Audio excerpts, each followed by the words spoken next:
सरफरोशी की तमन्ना अब हमारे दिल में है, और देखना है जोर कितना बाजुए कातिल में है। लोकतंत्र को बचाने के लिए भारत माँ आज कैद में है, वो तड़प रही है। 1947 में भारत आज़ाद तो हुआ, लेकिन शहर आज़ाद हुए, गांव आज़ाद नहीं हुआ। उसकी आज़ादी के लिए हमने यहाँ लड़ा है।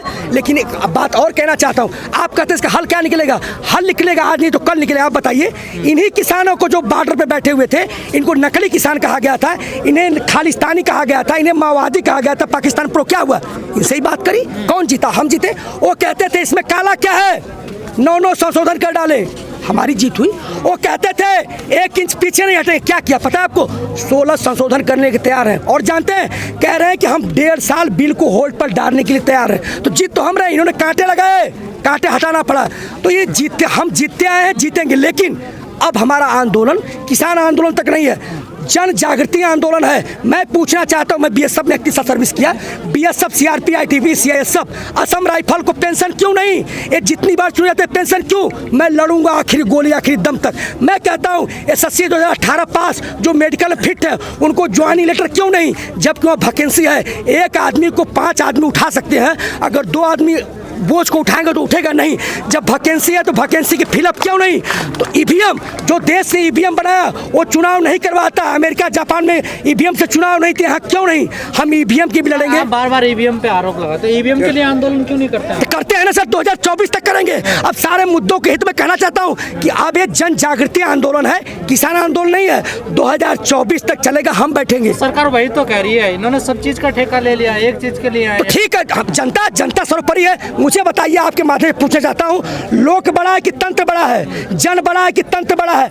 बताइए, लोकतंत्र में मन की बात होती है कि लोक की बात होती है? आप मन की बात करते हैं। मैं पूछा था 36 भाषाओं में, मेरे देश प्रेमियों, 36 भाषाओं में ट्रांसलेट होता है। मैं पूछना चाहता हूं, किसान बिल जो 70% आबादी का था, उसको कितने भाषा में आपने बांटा? लेकिन सर, क्या यही लोकतंत्र है? आपको नहीं लगता सर जो मेन मुद्दा उससे भटक जाएंगे? नहीं, अब सारे मुद्दे होंगे, सारे लोग खड़े हैं, ये हर पीड़ित व्यक्ति खड़ा है। अब पूरी आज़ादी की लड़ाई में, आज़ादी की लड़ाई में सब कुछ आता है। अब किसानों की लड़ाई नहीं है, मजदूरों की है, जवानों की है, किसानों की है, छात्रों की है, युवाओं की है, जो कर्मचारियों की है, सबकी है।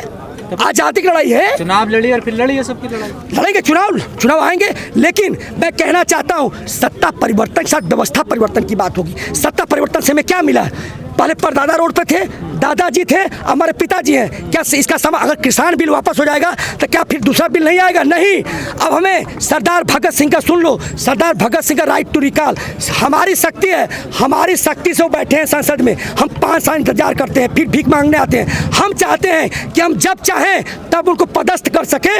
यानी असली जनता की शक्ति असली उनको हाथों में होना चाहिए। विदाउट पेंशन, विदाउट तनख्वाह चुनाव में जो लड़ना हुआ है, हम आएंगे बिना पेंशन का, वो नहीं लेंगे, सुविधा लेंगे लेकिन नहीं लेंगे। आओ लड़ो। सरफरोशी की तमन्ना, संसद बता रहे हैं, संसद के लिए किया है कि सरफरोशी की तमन्ना अब हमारे दिल में है, और देखना है कितना जोर बाजुए कातिल में है। यही दिखाना चाहते हैं कि तुम लड़ रहे हो, लड़ो। तो 4 महीने से नहीं दिखा रहे हैं? दिखा रहे हैं, हम जीत रहे हैं हमेशा ना। इन्हीं नकली किसानों से बात किया ना, इन्हीं माओवादियों से बात किया जो कहती थी, बात किया कि नहीं किया?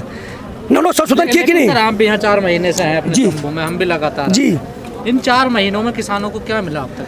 किसानों को एक नया जीवन पूरे देश को मिला, पूरे विश्व को मिला। देखिए आज जापान, ऑस्ट्रेलिया, फ्रांस, वहाँ भी ट्रैक्टर रैली हुई है। वहाँ भी किसानों को, किसान का जो बिल है यहाँ का ऐसा है, वहाँ भी पास हुआ है। कहीं ना कहीं किसान जीत रहा है, लेकिन भारत का किसान ना जीत रहा हो, पंजाब का ना जीत रहा हो, लेकिन कहीं ना कहीं तो हो रहा है। हम वसुधैव कुटुंबकम है, हम विश्व गुरु हैं, हम विश्व गुरु के लिए तय करते हैं मानक। आज पूरा विश्व हमारे राहों पर है, यहाँ तक कि पाकिस्तान में ट्रैक्टर रैली निकाल करके उनको चैलेंज किया गया। आप मानते हैं विश्व गुरु है भारत? जी बिल्कुल, हमने नहीं, सदियों में रहा है। हमने 0 दिया तब दुनिया को गिनती आई। मतलब हम, हाँ बिल्कुल। गैर धर्म का अगर विवेकानंद ने पूरे विश्व को धर्म क्या होता है समझाया। सर्वे भवन्तु सुखिनः, सर्वे सन्तु निरामया, सर्वे भद्राणि पश्यन्ति, सर्वे सुखिनः भव। हमारा, हम सब लोग सुखी हुए। सब रामचरितमानस में लिखा है, परहित सरिस धर्म नहीं भाई, पर पीड़ा नहीं समकमाई। कहाँ विश्व गुरु की बात कर रहे हैं? लोग पढ़े लिखे नहीं है, मेडिकल सुविधाएं नहीं है, भूखमरी की यहाँ पर कितनी महामारी है, आप कह रहे हो विश्व गुरु नहीं? तो हम रहे हैं ना, अशोक रहे हैं, लेकिन इसको जिस तरह से भारतीय संसद ने कुचला है 70 साल में, हैं उसी को तो आगे लाने का प्रयास कर रहे हैं। ये जनता जगी है ना, हम तो कह रहे हैं कि था, लेकिन अभी जिस तरह से कुचला है फिर हम आगे बढ़ने का प्रयास, जिस तरह हमारी चीज़ों को देखते हुए फ्रांस ने, जापान ने, इटली ने, सब ने जो ट्रैक्टर निकाला वहाँ कानून बिल पास किया वो उसी रास्ते पर जाता है जी। पर इस सरकार पे तो कोई फर्क नहीं पड़ता। क्यों नहीं फर्क पड़ता है? उनके विधायक जब मीटिंग हुई नड्डा की और अमित शाह की और भेजा गया बालियान को, उनको भगा दिया गया। जब चिंता थी तभी ना। मुझे बताइए, अभी 3 जगह नगर निगम चुनाव हुआ, आंध्रा में हुआ, दिल्ली में हुआ और पंजाब में हुआ, चुपड़ा साफ हो गया। असर क्यों नहीं पड़ता है? कि कैसे असर मानते हैं बताइए? चुनाव हो रहा, चुनाव में दिख लीजिए। असर पड़ा, 2 महीने से बातचीत करनी बंद कर दी सरकार। पाप हार नहीं मानता ना सर। दुर्योधन ने भी ऐसे नहीं माना था, कंस ने नहीं माना था, पर सही है रावण ने भी नहीं माना, अंग्रेजों ने नहीं माना। जब तक उनको इस जनता ने जमींदोज नहीं कर लिया तब तक नहीं, ये नहीं हार मानेंगे, ये नहीं माने। 2024 में इनको जमींदोज करेंगे जैसे पूर्ववर्ती सरकारों किया। 2024 का इंतजार। हाँ चल रहे हैं। अच्छा इंतजार करना पड़ेगा, हमारी गलती है, सत्ता की चाबी उनके पास है। हम तो आज कटोरा लेके बैठे हुए हैं, 5 साल के बाद आएंगे हमारे पास। बिल्कुल। आगे की प्लानिंग क्या है? आगे की प्लानिंग है 2024 तक ये आंदोलन चलेगा।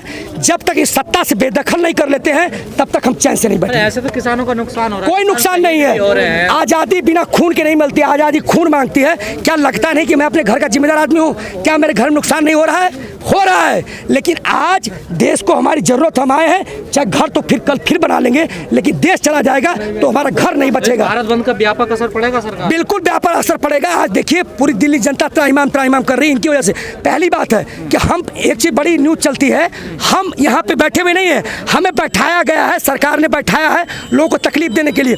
हम तो जा रहे थे रामलीला मैदान में। क्या रामलीला मैदान में सिर्फ पुतला जलेगा? हम नहीं जाएंगे आंदोलन के लिए। क्यों हमको भेजे वहाँ पे? हम रामलीला मैदान में जाएं या क्यों बैठेंगे धूप में? क्यों जनता को? मर्जी से नहीं, हम यहाँ जाने के लिए तैयार थे। हमें रामलीला मैदान जा रहे थे, हमें रोका गया है दिल्ली वासियों। किसने रोका? सरकार ने रोका है, नहीं जाने दे रही, परमिशन नहीं दे रही है। सरकार तो मना कर रही है कि हमने नहीं रोका। अरे मैं कह रहा हूँ इसको खगालिए ना गूगल में कि ये जो है हमारी मांग रामलीला मैदान की है, वो हमें बुराड़ी दे रहे थे, जबकि इसको परमिशन नहीं दिया केजरीवाल सरकार ने। आज उसी का खामियाजा भुगत रही है। तारीख को नहीं जाने दिया आप? कहाँ नहीं, ये जो पूरा जो हमारा लाव लश्कर था, हमें यहाँ बैठने की धूप में जरूरत ही नहीं थी, किसी को दिक्कत ही नहीं आती। ये पूरा कारवां निकला था रामलीला मैदान के लिए। हमारे संयुक्त किसान मोर्चा ने रामलीला मैदान मांगा था, इन्होंने बुराड़ी झील देने का प्रयास किया, हमने मना कर दिया, हमें यहाँ रोक दिया गया है। और दिल्ली की जनता परेशान, पूरा देश परेशान है जी।